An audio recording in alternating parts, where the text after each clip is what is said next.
Well, good morning. I'm here at Felkers Falls in Stoney Creek, in the Hamilton area, and well, it's sunrise. I'm here actually scouting this location. I've never been here before, and so I'm hoping to see what type of magic it's got.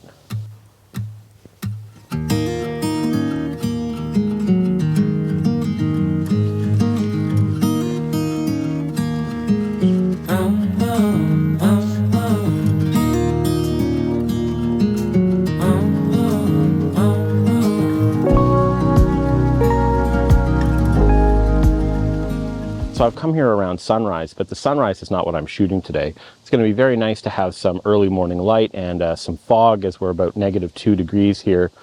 But really just the sunrise is when there's nobody around. There's absolutely no traffic on my drive here, and there's nobody at Felkers Falls this morning, so I've got the place all to myself. So I'm here today mostly just to get out and do some landscape photography. I've also been looking at this location for a little while as one that I can add to my, my list of regulars that I go to all the time throughout the seasons, observe it as it changes throughout the year. And I've also got a couple of different pieces of gear that I want to test out today and see how they go before I'm headed off to Banff in December. This composition is one that I've definitely seen before online. It's absolutely beautiful. There's so many wonderful elements. Traditionally, when I've seen it, there's been quite a lot more water coming out of this waterfall. But I like this because the subtleness of the water here sort of gives this quiet interpretation of what this scene looks like. And I love the late autumn colors that have really all fallen, and they're no longer bright, they're quite muted. So this lends itself very well to early morning light and letting the light be the star of the show. Woohoo.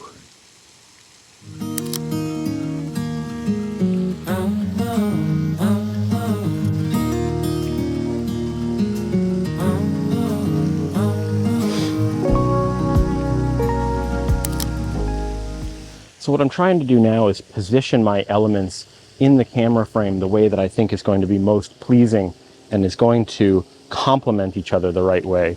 The way that I do that is by moving around. I've got foreground elements, some midground elements, and this waterfall in the background. And as I move, I get this parallax effect where, the foreground moves very quickly, but the background moves differently. And so I can create space. I can create different elements and lines in my scene by just moving a couple of feet to the left, to the right, and repositioning myself so that I've got my camera lens exactly pointed at where I want, and I've got all the elements in the right spot. So I can see a bit of early morning light hitting the trees off in this direction, and as that slowly creeps down, what I'm hoping to get is that I can see a bit of light on this side of the gorge, and hopefully it lights up the entire gorge, makes that a little brighter. Probably some of these leaves and bits of water will reflect it and kind of get a glow going on. What I don't want to see is light on my foreground elements, because that'll make them too distracting, too predominant to the viewer. And I really want the viewer's eye to be led past these foreground elements all the way into the background. Okay, so after a couple of handheld test shots, I really just put my tripod and camera down kind of where I wanted them to be. It's not in the exact location that I think is going to be best. We've got far too much foreground dominating this frame, taking almost a third of the frame, and you really can't see the waterfall particularly well.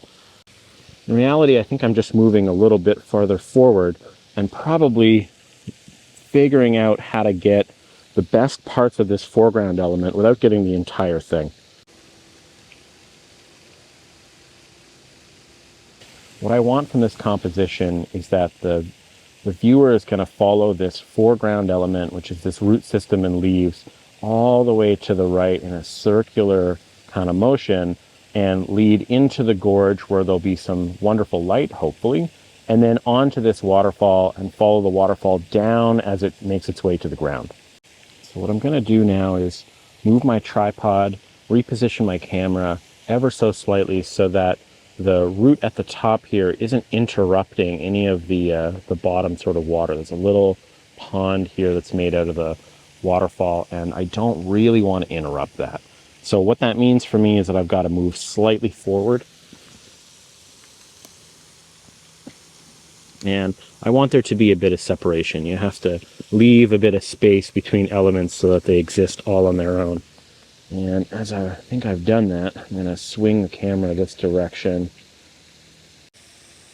The thing that I like about this composition the most is the balance, because I've got roughly a third of the frame in this tree, and sort of part of the back of the cliff there. I've got roughly a third of this frame, my foreground element, these interesting leaves and roots, and what's left, a third of the frame, is the waterfall and the gorge that it has created over thousands of years.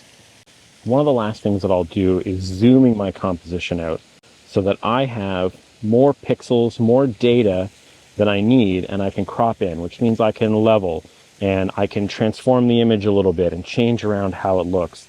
So recently I've been thinking about this as cropping out, because sometimes I will get a photo back and I look at it on the big screen and I find it doesn't have everything that I need to, and I need to straighten it, and then it loses an element or makes something too close to the edge. And you can always crop in, but you can't crop out. So my zoom allows me to crop out. So this time right here is perfect for scouting.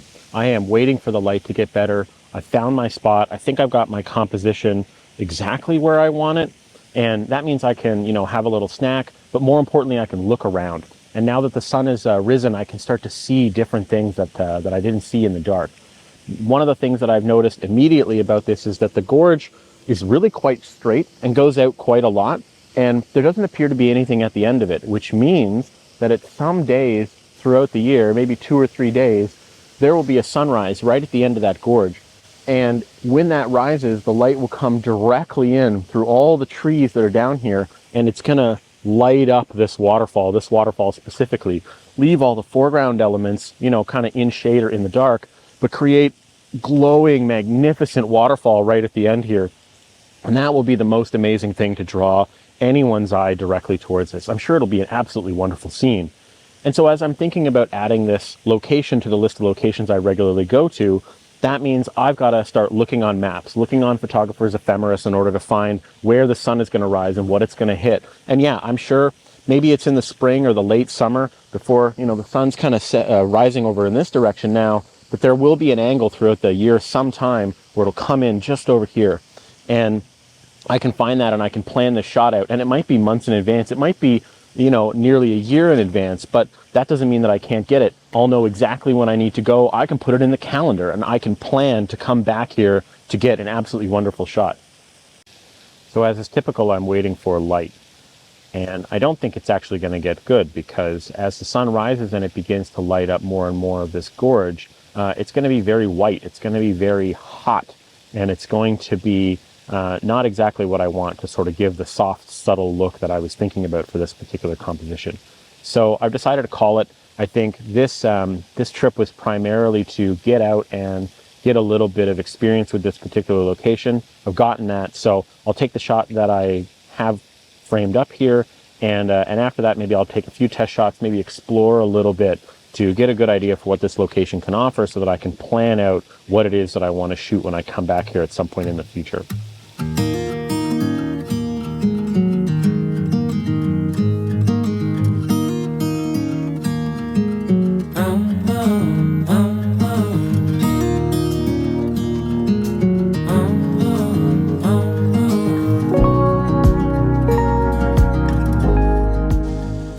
Well, did I get the shot that I wanted? Nope. But did I find a new location that I'm definitely going to come back to over and over and over again? Absolutely. And that's what this is all about. Works like this are like a project. You won't be able to get something just by showing up. And really there's two things that you can do. You can either show up to a location and get incredibly lucky, or you can make a plan and be a little bit persistent. And the plan and persistence is just so much easier. So I'm going to take a couple more shots at this location, as I mentioned, to try to figure out exactly what I think the best spot in this particular location is. And once I'm done that, walk back to the car and head home. Thanks for watching. Bye for now.